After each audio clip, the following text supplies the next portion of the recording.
Bonjour à tous et merci à tous pour votre et à toutes pour votre présence. Nous sommes donc les Petits Mots en Bulle, une association de théâtre étudiante basée sur le campus Victoire de l'Université de Bordeaux. Nous avons pour objectif de créer des spectacles pluridisciplinaires et engagés autour de problématiques sociétales. Je suis Jules, voici Alésia, Emma, et Emmeline. Et nous sommes ravis de vous accueillir ce soir, entourés aussi de d'autres camarades des Petits Mots en Bulle qui sont parmi vous, vous, public, amis, amants, collègues, professionnels, connaissances ou simplement curieux. Bienvenue.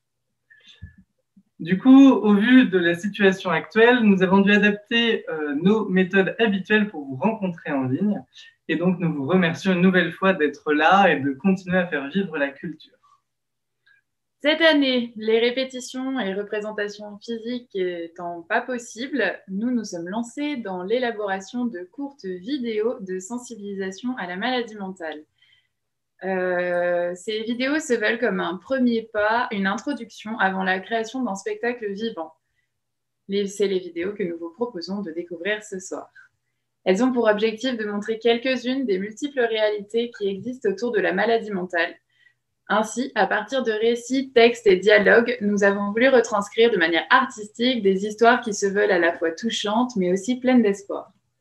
Nous tenons dès maintenant à remercier nos partenaires sans qui ce projet n'aurait pas vu le jour. L'Université de Bordeaux, le Service Culture, la FSDIE, la CEVEC, le Crous de Bordeaux, l'École du 7e art et toutes les autres personnes qui ont contribué au projet. Nous remercions également toute l'équipe du festival Les Moissons d'Avril pour son accueil ce soir. À la fin de la diffusion, nous vous proposons d'échanger et de répondre à vos questions. Du coup, on est parti. Première vidéo, la complainte du patient. Une confession poétique interrogeant la posture à adopter face à un patient.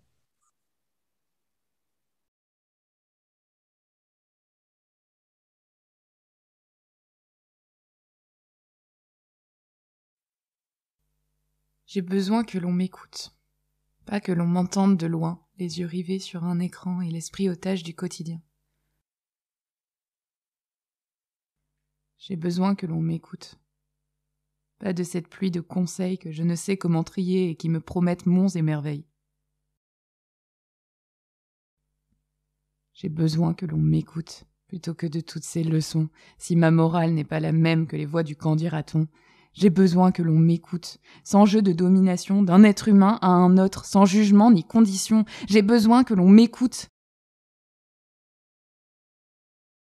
Dans le respect et l'amour, dans la sagesse et la joie, même si mon passé est lourd, j'ai besoin que l'on m'écoute. De la présence bienveillante qui accepte dans cet instant, d'une main accompagnante, j'ai besoin que l'on m'écoute. Car si vient le jour d'après, celui où d'autres auront des doutes, c'est moi qui les écouterai.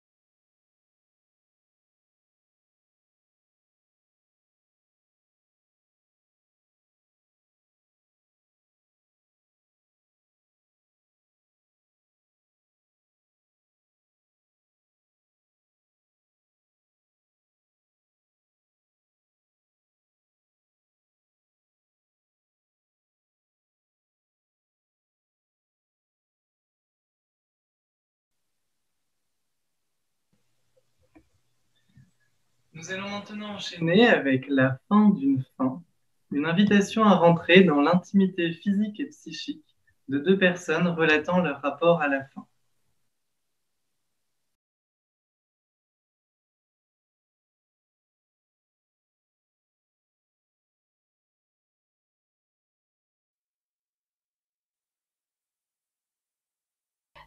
J'avais des périodes où je mangeais pas du tout et pendant super longtemps quoi. Et en fait, c'était un état hyper bizarre parce que Enfin, en fait, je sentais que j'avais faim, mais c'est pas comme aujourd'hui, quoi, où quand j'ai faim, je vais manger. Là, c'était... en fait, j'avais faim, mais je mangeais pas pour autant, quoi. Je me sentais vaciller. Mon corps, il se tenait pas. Voilà, on voyait mes veines sous ma peau. J'étais pratiquement translucide. Et je me rappelle, j'avais un peu cette sensation de flotter. Et en fait, le truc, c'est que j'adorais, en fait. J'adorais la sensation de flotter. La sensation de faim. Moi, j'adorais ça. Moi, j'ai toujours ressenti la sensation de faim. D'ailleurs, on me disait souvent, oui, mais ton estomac, il va se rétrécir, t'auras plus faim. Non, non, non, jamais. Parce que j'ai toujours eu très faim. Au contraire de Lou, je détestais cette sensation et c'était toujours horrible. Mais je mangeais pas pour autant et la sensation elle était affreuse. C'est-à-dire qu'en fait j'avais faim H24. Je pensais H24 à manger, la nourriture m'obsédait. Je faisais même des malaises, j'avais la sensation de flotter. C'est pas pour autant que je mangeais, tu vois. Je pouvais plus faire aucune activité, juste j'allais en cours comme un zombie. Et je rentrais chez moi et j'avais très très froid. Et la faim, je l'avais toujours. Toujours la nuit, tout le temps. Et je m'y suis jamais habituée. Et mon estomac, il a jamais rétréci. Et quand j'ai voulu remanger, au début, parce que, tu vois, j'étais un peu dans une phase de déni, je me disais, je veux guérir, mais pas trop vite quand même, quoi. Et du coup, je disais aussi aux autres, avec qui je mangeais, ah, j'ai plus trop faim. Ah, je peux pas manger, mon estomac, il s'est rétréci. Alors que pas du tout. Je pouvais manger des quantités énormes. Je le peux encore aujourd'hui, d'ailleurs. Et mon estomac, en fait, il a jamais bougé. Il s'est jamais rétréci. Et du coup, maintenant, je supporte plus du tout la sensation de faim. Je suis obligée de manger parce que sinon je deviens exécrable, je deviens méchante. Et ça me fait peur, en fait.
Nous allons ensuite enchaîner avec immersion.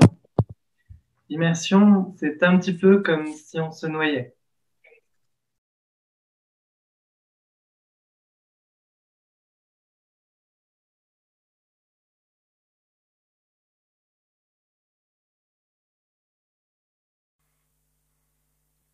L'esprit se sent faible, et les journées deviennent ternes, remplies de pensées désespérées, d'inaction. Il devient difficile de trouver la force de se lever pour assister au concert d'un ami, prendre un café ou même tout simplement répondre à un message. Alors, la chose devient sournoise. Si sournoise qu'elle parvient à nous convaincre de notre méchanceté. De notre faute, au final. On en vient à se dire que l'éloignement est une bonne chose. Pour nos proches. Puis vient le mutisme. la peur que nos gémissements internes ne ruinent la bonne humeur des autres. On s'enferme dans une coquille, une forteresse de solitude pour se protéger soi, mais aussi protéger autrui. On se sent coupable. La culpabilité croît et nous ravage, en emportant au passage la plupart de nos relations sociales. Nos proches, qui étaient alors remplis d'entrain et de bienveillance à notre égard, sont peu à peu lessivés, érodés, jusqu'à devenir aussi lisses et insensibles que des galets de bord de mer. On devient incapable d'éprouver du plaisir. Tout paraît égal, terne, sans intérêt. On réagit de manière hypersensible à tout ce qui nous entoure. Chaque chose banale de la vie nous est impossible. Rien que le fait de se déshabiller, de prendre une douche et de se rhabiller nous semble extraordinaire. Impression de vide, apathie. Quelque chose manque. Plus de travail, plus de collègues, plus d'amis, plus de famille, abandon. Souffrance silencieuse. Solitude.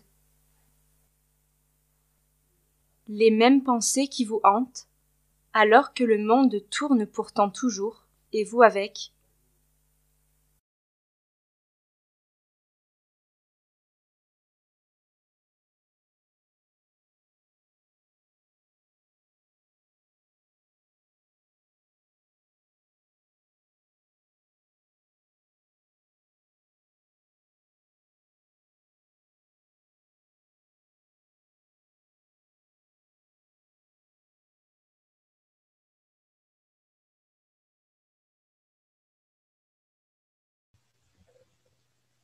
Nous allons maintenant enchaîner et terminer avec Papy, le récit touchant du rapport entre une petite fille et son grand-père qui l'a oublié.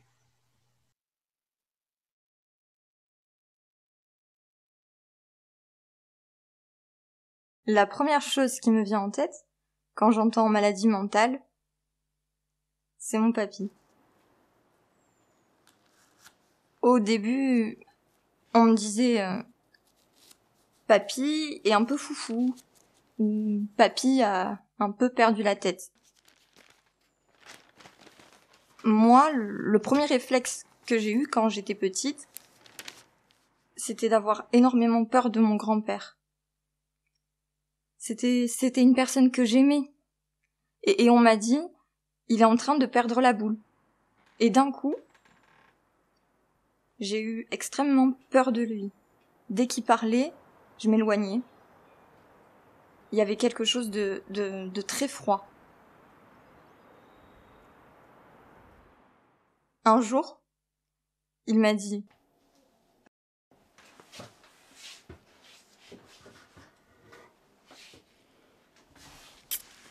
on est tous un peu fous, pas bien dans sa tête. Il nous manque à tous une case. Regarde-toi, tu es dyslexique et dysorthographique. Ton père ne comprend pas que tu ne puisses pas bien écrire. Il n'est pas content quand tu n'écris pas bien, ton papa. Mais c'est pas grave. C'est dans ta tête, ça passera ou ça ne passera pas. Il faut faire avec. En attendant, moi je vais vivre avec cette maladie. J'ai détesté mon cerveau. Mais à un point. Mais pourquoi tu ne veux pas bien écrire? Alors que, c'est comme ça. Il faut juste accepter. Même si c'est dur. C'est le moment où il m'a dit: tu vois, toi aussi t'as du mal. Toi aussi t'es détraqué de l'intérieur. Que je me suis rendu compte qu'on est tous différents. On n'est tous pas normaux. Ou on est tous normaux. C'est un peu étrange, ce que je vais dire, mais en fait, les moments où mon grand-père ne se rappelait vraiment de rien, de personne, c'est les moments où je pense que j'ai le plus rigolé avec mon grand-père. Malgré le fait qu'il ne se souvienne plus les moments qu'il a passés avec moi, c'était quand même des moments hyper forts, où on rigolait. Et je sais pas, mais je sentais que ça lui faisait du bien.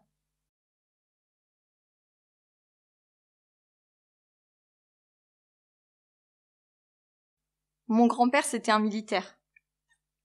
Et il était assez droit, comme personne. Du coup, c'était assez drôle de voir quelqu'un qui est normalement très droit dans ses baskets, qui donne des ordres.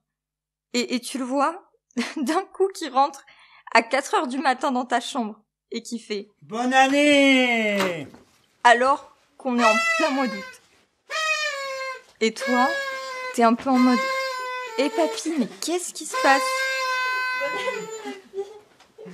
Et puis après, il revenait toutes les 5 minutes pour te dire « Là, je vais voir ma femme.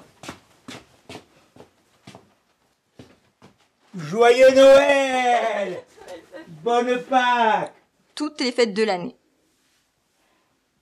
Et lui, il est heureux. Et tu te dis, tant mieux s'il est heureux. J'ai vécu plein de bons moments avec quelqu'un qui ne se souvenait pas de moi.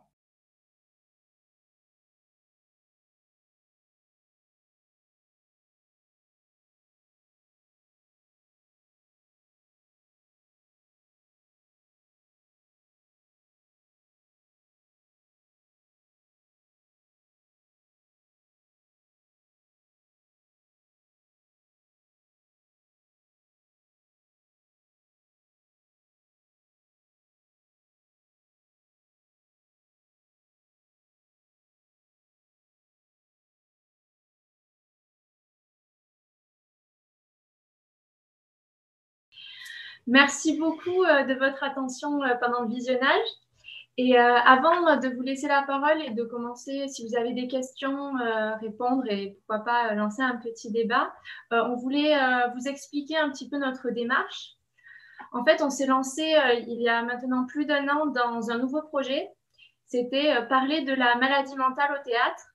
Parce qu'en fait, on s'est rendu compte que ce thème de la maladie mentale était souvent invisibilisé et que lorsqu'il était traité, c'était fait avec un regard extérieur qui était très stéréotypé et qui impliquait pas ou alors très peu les concernés.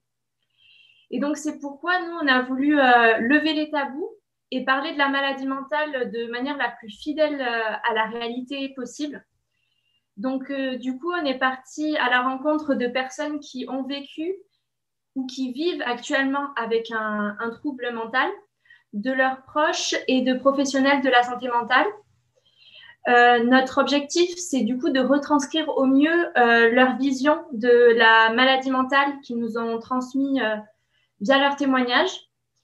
Et bien sûr, on a conscience que chaque parcours est individuel et que la maladie mentale, elle se manifeste dans un spectre qui est très large. Donc, on garde en tête que les vécus qu'on a partagés et qu'on a eus, ils ne sont pas généraux. Et le sujet de la maladie mentale, il est extrêmement large et chaque personne connaît ou a connu un trouble et une histoire individuelle qui ne ressemble à aucune autre.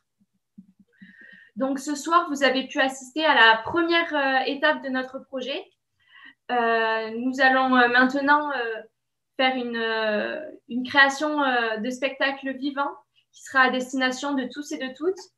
Et on espère pouvoir la diffuser au maximum à partir de la rentrée prochaine dans les lycées, les festivals, les universités et puis tous les lieux qui vont vouloir nous accueillir. Les textes que vous avez entendus sont du coup issus de témoignages, comme je viens de vous le dire, les témoignages qu'on a recueillis, à l'exception d'un seul, c'est la complainte du patient. C'est la toute première vidéo qu'on vous a diffusée. Et avant de commencer cet échange, Marion Drac, qui est l'autrice de cette première vidéo, La complainte du patient, du texte, la compagne du patient, souhaite vous dire un mot. Donc, Marion, je te laisse prendre la parole. Oui, bonjour. Est-ce que vous m'entendez bien déjà? Oui, super. Bonjour à toutes et à tous.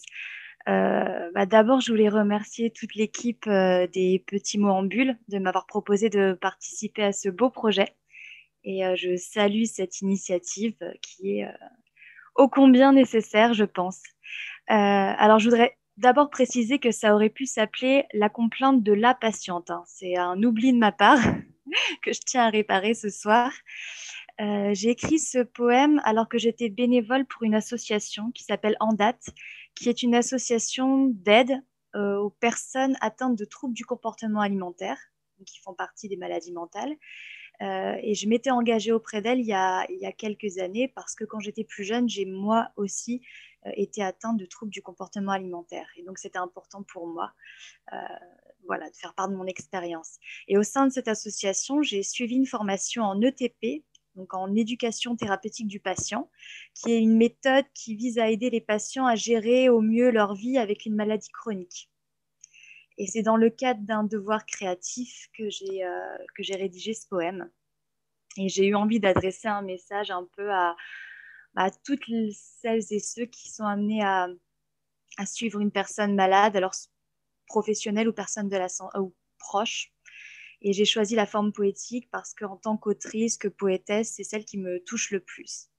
Et j'espère que j'ai pu toucher également d'autres personnes via ce projet ce soir. Merci beaucoup. Merci beaucoup Marion pour cette explication et merci encore de nous avoir permis d'utiliser ton texte pour notre projet. Et du coup Marion, on peut la retrouver sur Instagram, @coeurdesmots, on vous a mis le nom dans le chat. Voilà. Maintenant, on aimerait vous proposer du coup de prendre la parole ou de nous écrire vos questions dans le chat. Enfin, vos questions, vos conseils, vos remarques, tout ce que vous voulez. Et ça peut être à propos du processus de création, des vidéos en soi, des maladies mentales, ce qui vous vient à la tête.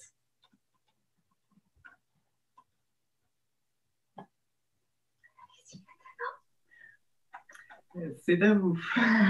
Si vous avez des questions, une envie, quelque chose à dire. Bonjour. Est-ce que vous m'entendez? Oui. C'est Françoise. Bonjour à vous. Bonjour Jules. Et bonjour tout le monde. Voilà, moi j'ai une question parce que vous avez parlé de présenter le travail en festival ou en école dès septembre 21. Bon, à supposer qu'en septembre 21, le cauchemar soit loin. Mais je suis très curieuse de la forme que ça pourra prendre au théâtre, parce que pour l'instant, on a vu des vidéos avec en plus des parties, par exemple la dissociation entre une voix et puis une figure, une personne qui interprète. Donc, je ne sais pas du tout ce que ça va donner au théâtre. Comment vous concevez ça? Alors du coup, pour le moment, le texte est encore en cours d'écriture. Ça ne sera pas exactement du coup ces vidéos, puisque du coup, ce qu'on a voulu aborder dans ces vidéos, c'est une première introduction. Et ensuite, on va donc créer un spectacle qui se fera sans doute en 4 parties. Une petite introduction générale qui parlera d'un peu tous les troubles. Puis on fera un petit zoom sur les troubles des comportements alimentaires, un petit zoom sur la dépression. Et on conclura aussi sur quelque chose de très général. Mais pour le moment, on ne vous en dit pas trop parce que c'est en cours d'écriture, en cours de travail. Et on espère vous voir en tant que spectateur de ce projet. Et ce serait une forme de quelle durée? 1 heure. 1 heure. Et vous voulez le présenter aussi dans des établissements de santé? On aimerait bien, oui. Un petit peu partout. On aimerait le tourner beaucoup dans les lycées, notamment parce que les troubles du comportement alimentaire se développent notamment à cet âge-là. C'est-à-dire que, et comme c'est à peu près une femme sur 100, ça voudrait dire que moi, dans mon lycée, par exemple, il y avait 12 personnes et on ne le sait pas. Et quel meilleur moment que le lycée pour commencer à se sensibiliser à tous ces sujets-là. Mais après, on aimerait bien le jouer un petit peu partout, dans tous les lieux qui ont envie de nous accueillir. Et vous avez été en contact avec des institutions comme Culture et Santé? Quelqu'un qui peut répondre. Culture et santé. Je peux répondre pour vous ou pas? Oui. Oui, les étudiants de l'association Les Petits Mots en Bulle ont été mis en contact avec le pôle culture et santé par le biais du service culture qui du coup regardera les vidéos a posteriori parce qu'ils n'ont pas pu être disponibles ce soir, mais reste attentif à leur démarche, de la même manière que l'espace santé étudiant et le CHU. D'accord.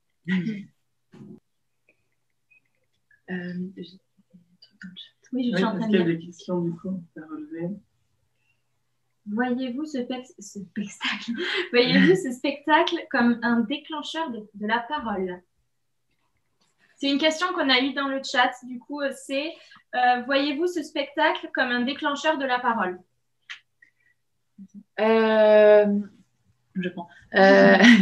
Oui, c'est un des principes qu'on essaie de mettre en avant avec ce spectacle, c'est justement d'aller sensibiliser dans l'idée où, si ça peut, même si c'est qu'une seule personne par spectacle, ou enfin, j'en sais rien, faire parler les gens, oser en tout cas parler, que ça soit pour quelque chose qui est déjà passé, enfin un trouble qu'ils ont vécu au passé, ou même un trouble qu'ils vivent en ce moment et qu'ils ont besoin d'aide, ou peu importe.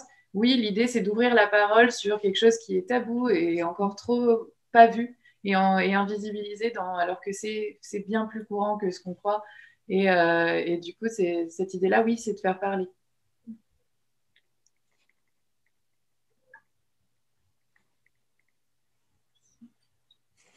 Est-ce que d'autres personnes souhaitent prendre la parole ou poser une question? Oui, moi.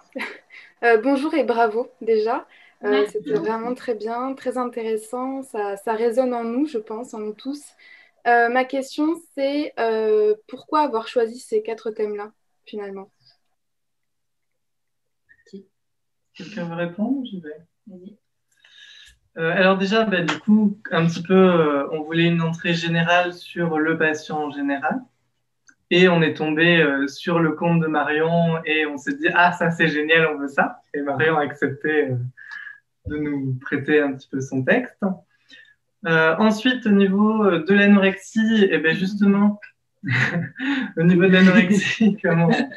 Pardon, excusez-moi, je lis le chat en même temps. Et des troubles des comportements alimentaires, parce que c'est des troubles qui sont très présents et on n'en a pas forcément conscience, qui se développent notamment à l'adolescence et en fin d'adolescence, quelque chose qui reste assez proche de nous, et on avait envie donc d'aller jouer aussi dans les lycées, donc d'adresser ça dans des lycées.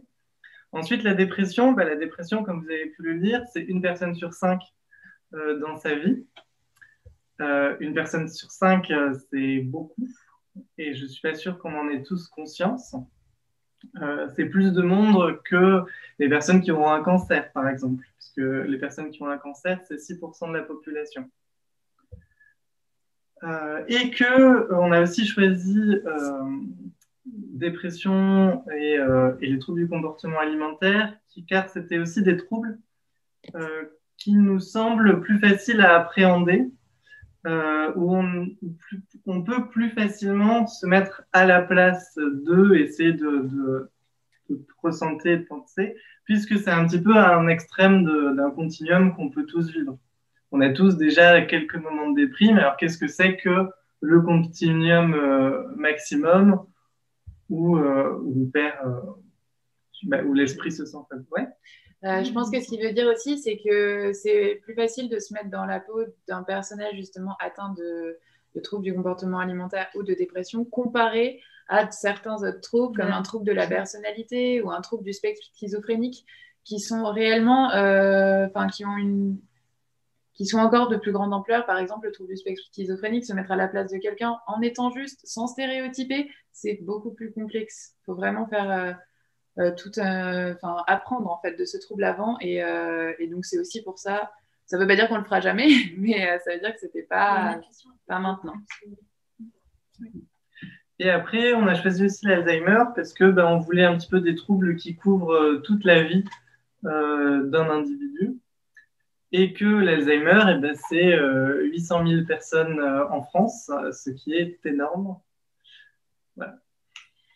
10% des plus de 65 ans. Donc, une autre question? Oui. Donc, il y avait une autre question dans le chat qui est qui sont les personnes dont vous avez recueilli les témoignages? Est-ce qu'elles font partie de vos proches ou êtes-vous allé les chercher parmi des patientèles de psychologues? Du coup, moi, je veux bien répondre. Au niveau des personnes dont on a recueilli le témoignage, on a voulu assurer quand même une confidentialité des témoignages recueillis. Donc, donc voilà. Mais par contre, si c'est au niveau de comment est-ce qu'on a fait pour approcher les personnes, ça a fonctionné beaucoup par bouche à oreille, soit de personnes qu'on connaissait ou des personnes qui ont entendu parler de nous et qui nous ont approchés après sur c'était le forum qu'on avait fait ou même ou voilà qui nous ont approchés et qui ont bien voulu témoigner. Donc on a eu pas mal de personnes volontaires justement et ce qui est super positif, c'est qu'on a vu que les personnes qui sont atteintes ou qui ont été atteintes de troubles voulaient vraiment témoigner et étaient hyper contents et investis là-dedans. Donc dans ça, on les remercie beaucoup et voilà. Donc c'est pour répondre à ça. Moi, j'aurais une question qui prolonge un peu celle-là, d'ailleurs. C'est la distance qui est entre le témoignage brut et puis le texte qui est dit.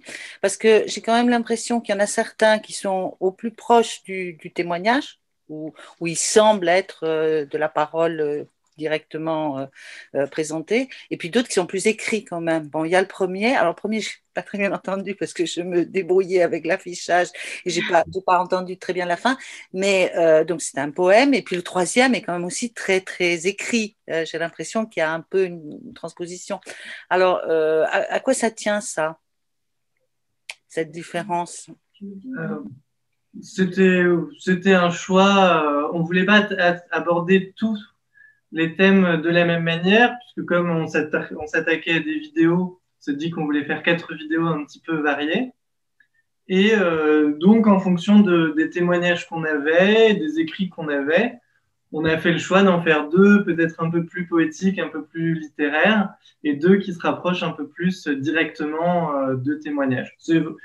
Il n'y a pas vraiment de raison autre que envie de faire quelque chose de varié et puis de toucher un petit peu les personnes de manière différente. C'est-à-dire que certaines personnes vont être plus sensibles à un témoignage brut, d'autres personnes vont être plus sensibles à un texte poétique. Dans le travail de spectacle, on espère qu'on va pouvoir intégrer de la danse aussi, parce que d'autres personnes seront peut-être plus sensibles à un univers artistique dansé. Donc voilà, on aime bien dans notre asso mélanger un petit peu toutes les formes pour aller à la rencontre de tout le monde. Et je pense que c'était aussi quel type se prêtait le mieux. La complainte du patient, on allait moins la fin. Elle a été écrite, quoi. Donc voilà, alors que sur la fin d'une fin, c'était au cours d'un dialogue. Et du coup, on essayait de voir quelle modalité de retranscription s'y prêtait le mieux pour justement retranscrire ce qu'on avait reçu de manière la plus fidèle possible. Donc voilà. Ah, il y a d'autres questions. La dernière vidéo touchait la question du bonheur. Alors, il y a une question dans le chat, c'est la dernière vidéo touche à la question du bonheur. Peut-on être heureux avec un trouble mental? Est-ce une question que vous pourriez traiter? Fabienne? Qui avait des Oui, je veux bien me lancer. Donc oui, pour moi, oui, clairement, on peut. Je pense que effectivement, la dernière vidéo en est un exemple. C'est justement ce que raconte la jeune fille en disant qu'elle a passé de très bons moments et que lui aussi, en fait, qu'il est heureux et ça va s'il est heureux. Et pour moi, c'est valable dans d'autres troubles aussi parce que là, on questionne la mémoire et l'oubli. Donc c'est aussi différent. Il y a une sorte, il y a une période où il n'a plus conscience. Mais je pense que c'est le cas aussi dans des troubles où on peut avoir conscience qu'on a un trouble. On peut très bien, même quand ça peut être négatif, on peut très bien se complaire dans quelque chose qui est vu comme négatif par d'autres gens. Mais on peut aussi, pour moi, être heureux en vivant un trouble. L'un n'empêche pas l'autre, en fait. ça peut aller ensemble. Il y a des troubles qui durent toute la vie et les personnes vivent avec et peuvent aussi bien vivre avec. Voilà, mais encore une fois, ça dépend vraiment du vécu de chacun. Il faut savoir que les maladies mentales, elles touchent la personne concernée, mais elles touchent aussi un entourage large. Donc après, c'est la question de est-ce que la personne concernée peut être heureuse et est-ce que son entourage peut être heureux? C'est déjà deux choses différentes. Emma, tu nous parles des mécanismes du fait de se complaire dans une maladie et je pense que c'est très variable les ressentis de chacun face à ça. Certaines personnes peuvent justement être dans ce mécanisme et s'y sentir bien, comme nous, on l'a appris de toute façon dans nos études de psycho, où c'est aussi un mécanisme dans lequel certaines personnes ne sortent pas du fait d'un certain, comment on dit, déni. Oui, d'un déni et quelque chose qui les garde aussi, et qui ne veulent pas se défaire d'un trouble, comme d'autres, au contraire, vivront le trouble comme quelque chose qui les emprisonne et qui les rend extrêmement malheureux. Donc, je pense qu'on ne peut pas faire de généralité. Si la question, c'est est-ce qu'on peut être heureux? Oui, je pense que oui, mais voilà, pas tout le temps, quoi. Oui, c'est ça, des personnes ayant une bipolarité, elles l'auront en général toute leur vie, même si avec des médicaments, elles peuvent plus ou moins la contenir. Et tout est le travail du psy et de la personne de continuer à vivre avec et d'être heureux avec. Voilà, sur les maladies qui durent sur une vie. Oui, voilà, mais le fait d'avoir une dépression, comme on l'a vu dans la vidéo, c'est souvent des maladies qui reviennent en fait. C'est pas c'est pas parce qu'on a eu une dépression un jour qu'on ne sera jamais heureux de sa vie, quoi. Ça, il faut aussi le garder en tête et c'est ce qu'on a aussi eu comme message dans les témoignages qu'on a pu passer, quoi. Et dans la question, il y avait aussi est-ce que c'est un sujet qu'on pourrait traiter? Ça dépend. C'est-à-dire que si dans les témoignages, on a une partie qui se représente à ça, comme on l'avait là pour l'Alzheimer, eh bien sûr qu'on la mettra sur le plateau. Et l'objectif, c'est d'être le plus complet, ce qui est difficile en 1 heure, puisqu'on ne peut jamais résumer toute la vie de plein de monde en 1 heure, mais d'essayer d'aborder un maximum de possibilités. Donc, c'est possible qu'on le traitera, comme c'est possible qu'on ne le traitera pas. À voir. Suspense. Une autre question, peut-être. Je vais bien en poser une. Oui. Est-ce que vous envisagez au fur et à mesure où vous allez jouer le spectacle, vous allez peut-être recueillir de nouveaux témoignages. Est-ce que vous imaginez venir nourrir au fur et à mesure le spectacle ou une prolongation d'une manière ou d'une autre de ces enrichissements qui vont venir au fur et à mesure? Oui. Oui, on va le faire. On va créer un spectacle qui va être sans doute très mouvant en fonction des comédiens qu'on pourra avoir à telle date de représentation.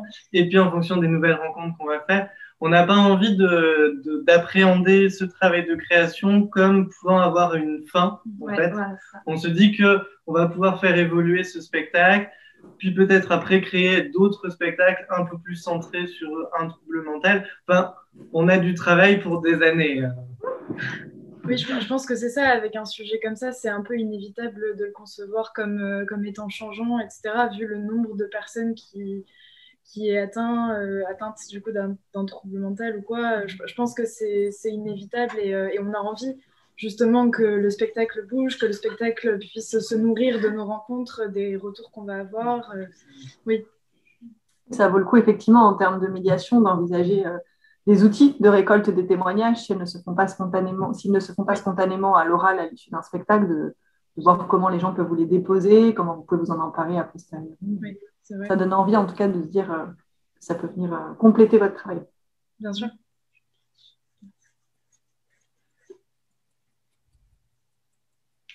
Et d'ailleurs, à ce propos, on vous invite à venir, mais pas qu'une fois, nous voir, comme du coup le but c'était de faire quelque chose qui sera... on pense, en tout cas, différents à chaque représentation. N'hésitez pas à venir nous voir 1 fois, 2 fois, 3 fois, 10 fois. À chaque fois. À chaque fois, voilà. À parler de nous autour de vous, c'est ça. À vos amis, à vos ennemis, à tout le monde. Il y a une question dans le chat. Est-ce que Alors, une nouvelle question dans le chat.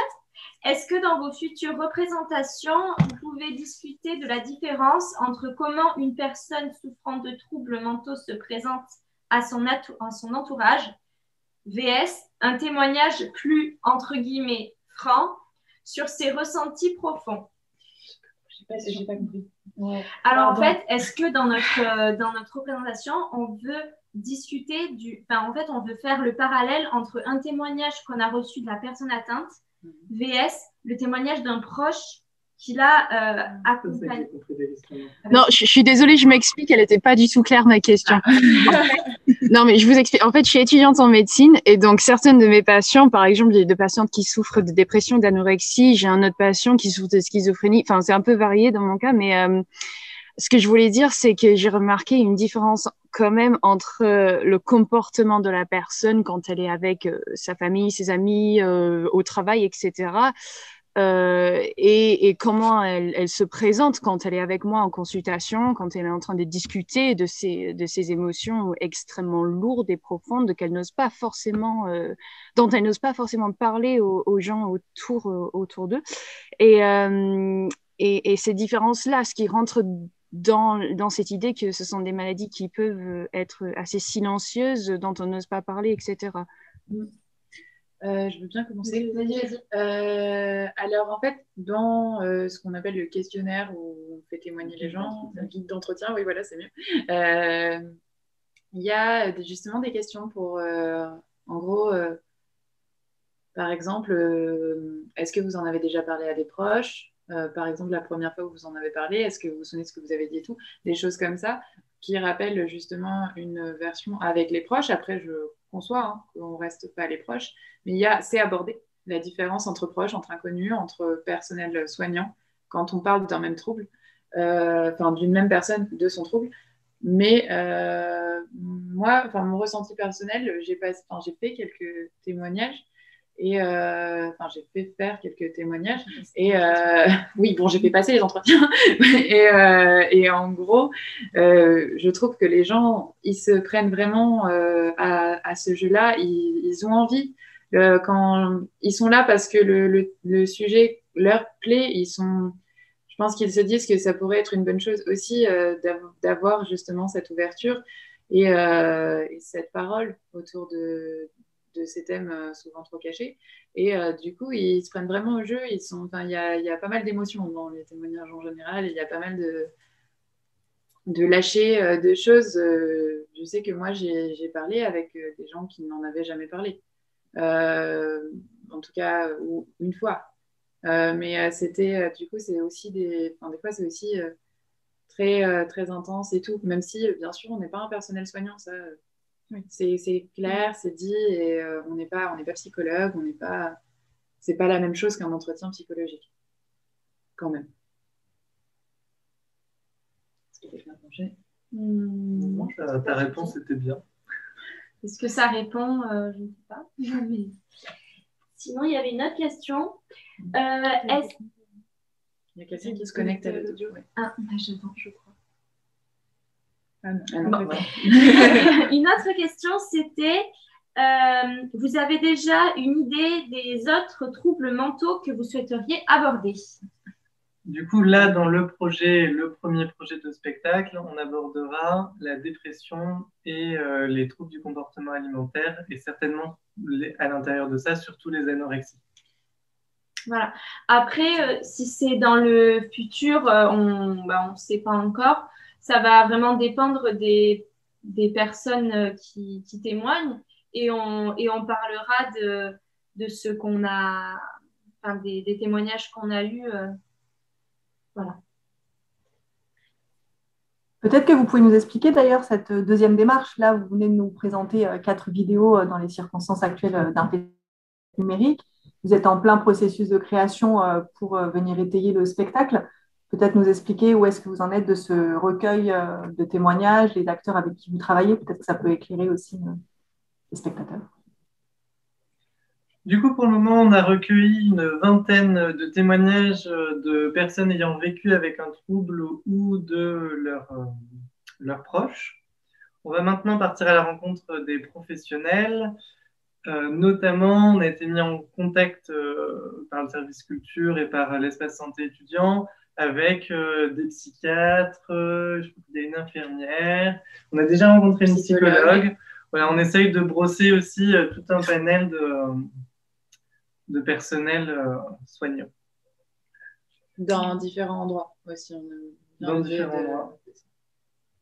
Après, du coup, donc là, on s'était consacré à ces vidéos-là, qui sont déjà une première retranscription de témoignages qu'on a pu avoir. Donc, c'est une première étape.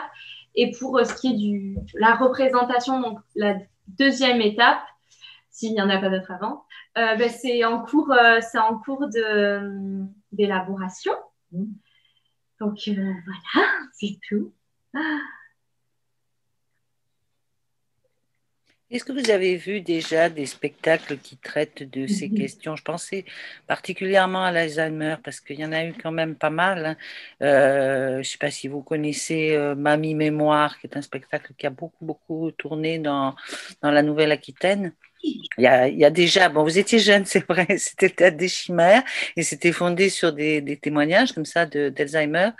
Je me souviens aussi d'un court-métrage qui s'appelait Elle est où, maman?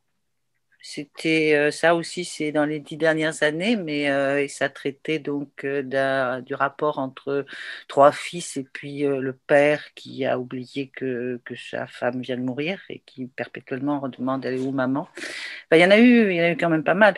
En plus de formes très littéraires, hein, parce que Savane Abbé de Marguerite Duras, ça porte aussi sur ça, la relation entre la petite fille, la grand-mère, la mémoire qui s'enfuit.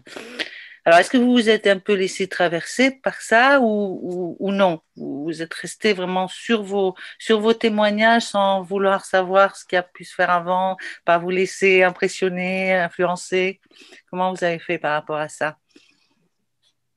Alors, au niveau des spectacles, alors soit effectivement, du coup, on était un peu jeunes, on n'en a pas beaucoup vu, ou alors ce qu'on a vu, c'était assez stéréotypé et c'était souvent tourné en dérision, et du coup, c'est aussi ça. C'est aussi de voir beaucoup de spectacles qui tournent les maladies mentales en dérision qui nous a donné envie de créer. Après, on regarde des films, on lit des livres autour de ça. Oui, vous laissez des autour de ça. Ouais. Mais par contre, non, on ne connaît pas. Enfin, moi, personnellement, je ne connais pas les noms que vous avez cités. On les a notés. Ouais. J'ai jamais vu un bon spectacle. Voilà, c'est ça. Enfin, moi, j'ai pu voir des représentations. Enfin, on en avait vu une ensemble d'ailleurs au festival, et ensuite d'autres représentations autour de ça, ou des courts-métrages ou des films. Et comme l'a dit Jules, de mon point de vue, c'était des visions qui étaient très stéréotypées, qui étaient assez loin de la réalité clinique qu'on avait pu apprendre, en tout cas en psychologie, et qui sont assez loin des témoignages aussi que j'ai pu recueillir. Voilà. Donc, ce qu'on a vu en général, c'était pas vraiment hyper représentatif à notre sens, ou comme l'a dit Jules, vraiment, des fois, on a vu en tout cas un spectacle qui était tourné en dérision, avec des énormes, avec des traits très, très accentués, et on était ressortis un petit peu tous, voilà, on savait pas trop quoi en penser, et c'est un petit peu ça qui nous a aussi poussé dans la démarche de créer quelque chose à notre manière. Là, vous parlez de l'Alzheimer ou de l'anorexie ou de la dépression? Alors c'était un spectacle qui parlait. En fait, c'était un spectacle qui mêlait plusieurs maladies. Et dedans, il y avait la bipolarité. Ouais. Il y avait. Je crois qu'il y avait l'anorexie. Il y avait peut-être. Il y avait les TOC. Il y avait les TOC. Il y avait l'alcoolisme. C'était plusieurs troubles. Ouais.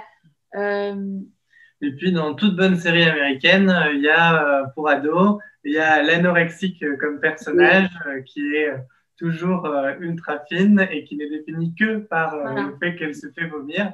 Alors que l'anorexie, ça peut toucher des hommes, ça peut toucher des personnes qui ne sont pas forcément minces.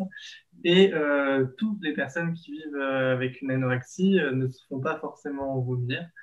Les personnes, c'est juste de la restriction. Voilà, il y a plusieurs types. Je ne sais pas si ça s'est fait beaucoup sur l'anorexie, mais c'est vrai que sur Alzheimer, je crois que depuis quelques années, il y a quand même eu pas mal de choses. Moi, je me souviens même au conservatoire, il y a pas si longtemps que ça, on avait fait un spectacle, enfin pas dans le conservatoire, hein, c'était quelque chose qui était justement à base de témoignages qui avaient été recueillis par un écrivain, dont je ne sais plus, voilà, c'est Alzheimer qui me guette, j'ai perdu son nom, Sébastien, je ne sais plus Sébastien comment. Il avait travaillé en résidence dans des EHPAD pendant un an environ. Il avait vraiment recueilli des témoignages. Et après, ça avait été travaillé avec les élèves du conservatoire qui étaient allés dans les EHPAD les rejouer. Donc, c'était assez complexe hein, parce qu'il y avait une sorte d'effet miroir entre les malades, alors les plus gravement atteints, en fin de compte, n'étaient pas venus, ou ils étaient entrés, sortis, bon, ils ne savaient pas. Bon. Mais il y en avait d'autres qui étaient, parce que c'était EHPAD avec unité Alzheimer, mais il n'y avait pas que des Alzheimer. Donc il y avait des personnes âgées qui sont allées le voir comme un spectacle, en s'attendant peut-être à ce qu'on les amène au théâtre ce soir et pas du tout à avoir une sorte de reflet de leur grand âge. Alors c'était pas du tout une volonté de tourner en dérision, pas du tout, du tout. Je pense qu'il y avait une démarche extrêmement honnête comme la vôtre. Voilà. Mais après, la relation publique et puis acteur par rapport à cet objet était pas évidente. Hein. C'est pour ça que je vous ai demandé à qui ça s'adressait au début, si c'était dans les établissements de santé, si c'était ailleurs. Bon, les lycéens, je pense que ça a effectivement une valeur pédagogique même. Bon, et puis une éducation à la sensibilité qui est vraiment incontestable. Mais c'est plus compliqué, je pense, par rapport aux malades eux-mêmes. Vraiment. Mais c'est voilà, c'est intéressant. Et puis effectivement, j'attends avec curiosité de voir ce que ça donne à la scène. Nous aussi. Et vous serez prêts quand? On espère pouvoir commencer à jouer. On a peut-être une date sur Périgueux fin septembre. Et pas prêt pour juin. Ah non, en juin, ça risque d'être compliqué. Au début, c'est ce que nous avions prévu, mais Covid. coronavirus. Voilà. Bon. Peut-être une dernière question et puis on conclura ensuite. Si quelqu'un a une dernière question. S'il y a une question dans le chat. Je sais pas. Là, il y avait une question, mais c'est. T'as déjà répondu. Salut. Oui. Bonjour. Bonjour. C'est Océane. Oui, j'avais Bon, pour le coup, non, c'était juste pour dire que j'ai vraiment apprécié la dernière vidéo. Je trouvais ça très sympa de voir quelque chose avec justement une petite joie, un point de vue positif en fait. Et je trouve ça important d'apporter aussi un point de vue positif et une autre vue sur le sujet. Parce qu'il y a beaucoup trop de choses c'est triste et les choses sont comme elles sont, mais c'est important de voir qu'il y a des choses bien dans tout, quoi. Donc voilà, continuez comme ça et j'ai hâte de voir les prochains spectacles. De loin pour le coup, mais j'ai hâte de voir ça. Bisous. Merci. Ouais, éventuellement, j'ai une question. Ouais. Du coup, donc il y a eu pas mal de vidéos sur la sensibilisation à la maladie mentale en tant que telle. Et en fait, ça fait beaucoup écho à mon travail de mémoire actuel. Donc, je suis en Master 2 en psychologie, qui porte sur les barrières de l'accès aux soins de personnes ayant des difficultés psychologiques. Et j'aimerais savoir s'il y aurait si vous avez l'idée ou pas de faire un volet un peu plus sur la sensibilisation au recours aux soins, justement. Parce que la première vidéo m'y a fait un peu penser. Et voilà, je voulais savoir s'il y avait un volet justement, parce que les résultats que j'ai, ils sont vraiment effarants de nombre de personnes qui n'ont pas recours à des soins alors ils mentionnent un besoin. Et du coup, voilà, ça me posait question. Et j'aimerais bien montrer ces vidéos déjà à toutes ces personnes qui disent ne pas recourir aux soins. Et ouais, du coup, ça me posait pas mal de questions. Ouais. Oui, en fait, on aimerait beaucoup que après nos spectacles, il y ait un échange comme il y a là actuellement, mais qu'il y ait aussi des personnes que nous avons pu avoir en entretien présentes, des personnes, des personnels soignants, des psychologues ou des associations justement, qui soient présentes lors de ces échanges, ou s'ils ne peuvent pas être présents parce que tout le temps, l'idée, ça serait d'avoir des noms, des associations justement à donner et, pour que les gens aient en tête les endroits à contacter. Parce que c'est vrai que des fois, on ne les connaît pas, ou quand on les connaît, les réentendre, bon, ça fait pas de mal. ou, et enfin, cette idée-là d'ouvrir un peu aussi sur ce processus de soins qui vient aussi avec. Et du coup, est-ce que vos vidéos, là, donc elles ont été diffusées dans le cadre du festival, est-ce que vous prévoyez de les mettre en quelque part, qu'elles soient accessibles tout le temps ou pas? Alors, elles resteront en ligne sur la page du Festival des Moissons d'Avril, ma.culture.u-bordeaux.fr. Jusqu'à la fin du festival.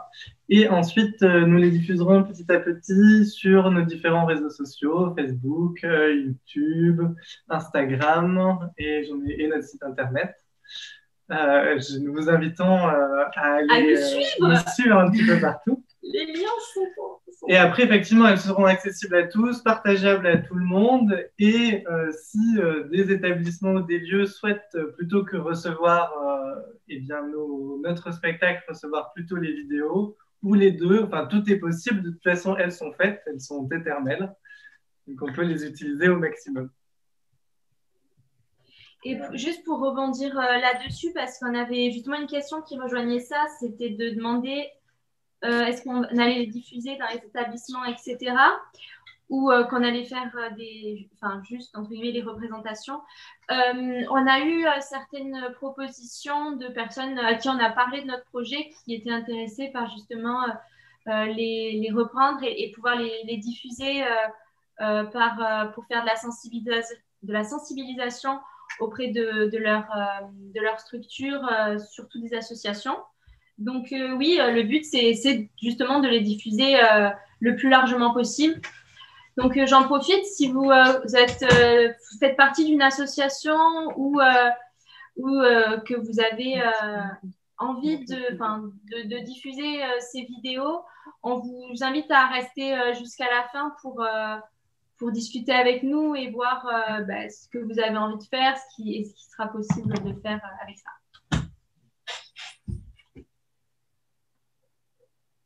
On arrête avec les questions. Donc bon, du coup, oui, je pense. Est-ce qu'il y a une dernière question Est-ce qu'il y a une dernière question avant de clore? Okay, bon. Du coup, donc, juste avant. Juste peut-être une info, là, je cherchais pendant ces dernières minutes. Si vous êtes intéressé par le texte de Mamie Mémoire dont je vous parlais, alors il n'y a pas la version scénique. Bon, elle pourrait être demandée, je pense, à Jean-Marie Broucaré au Théâtre des Chimères, parce que c'est lui qui avait dû la recomposer. Mais c'est un livre, en fait, de Hervé Jaouan, je ne sais pas comment ça se prononce, Jaouen, et ça a été publié en 1998. Voilà. Donc vous le trouvez même sur théâtrecontemporain.net. Donc peut-être qu'après tout, c'est la version 2 hommes, 3 femmes. Oui, c'est peut-être la version quand même écrite déjà pour la scène. Voilà, Mamie Mémoire. Et quand merci beaucoup, on ira voir ça. Merci. Merci.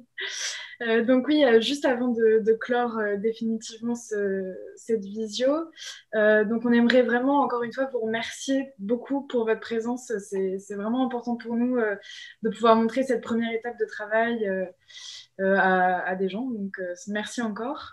Et alors, si vous souhaitez nous soutenir financièrement, parce que bon, mine de rien, bah, voilà, on est obligé d'y venir, on vient de créer une cagnotte ce soir en ligne. Donc, on vous met le lien dans le chat. Et bah, tout don vraiment est bienvenu, même si vous mettez 1 euro, ce sera déjà très très cool pour nous. Donc voilà. Et puis n'hésitez pas évidemment à parler de nos vidéos, de notre association, de notre projet autour de vous, à vos amis et à vos ennemis aussi. Ça nous fera toujours du public. Si vous connaissez un mécène qui a envie de soutenir une super troupe et qui a beaucoup d'argent, n'hésitez pas. Moi, je voulais vous parler d'un festival, mais vous ne serez pas prêt à temps. Voilà. C'est en juin, c'est ça, c'est trop tôt. À moins que vous n'en ayez 20 minutes de prête. Pour 20 minutes, c'est possible. On peut en discuter. On s'appelle après. Oui, on s'appelle Et merci encore aussi à tous nos partenaires et énormément à l'équipe du Festival des Moissons d'Avril.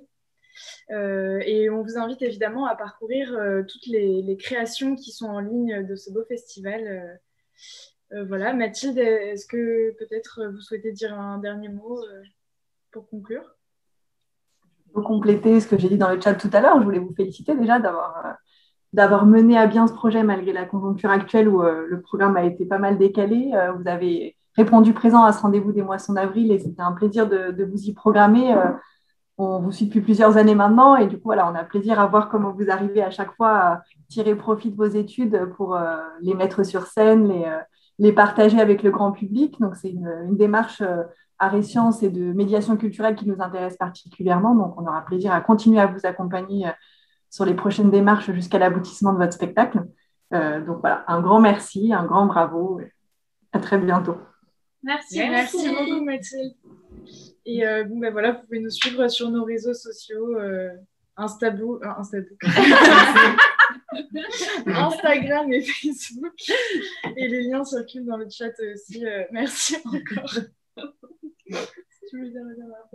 Et puis du coup, si vous êtes directeur, enseignant au lycée, organisateur de festival ou programmateur ou quoi que ce soit, n'hésitez pas à ne pas vous déconnecter tout de suite et à nous donner vos noms. Même mettez-les dans le chat si vous voulez mettre une adresse mail, un numéro. Et n'hésitez pas à nous envoyer des messages sur Facebook et Instagram. On est très actifs si jamais vous avez encore des questions ou que vous êtes intéressé par nous et par notre projet. Les questions peuvent se prolonger d'ailleurs sur le chat de votre page, sur le site des Moissons d'Avril. Il y a un espace de chat, donc vous pouvez aussi y poser des questions. Les funambules continueront à aller sur la page pour voir s'il y a des réponses à apporter. Merci, merci beaucoup.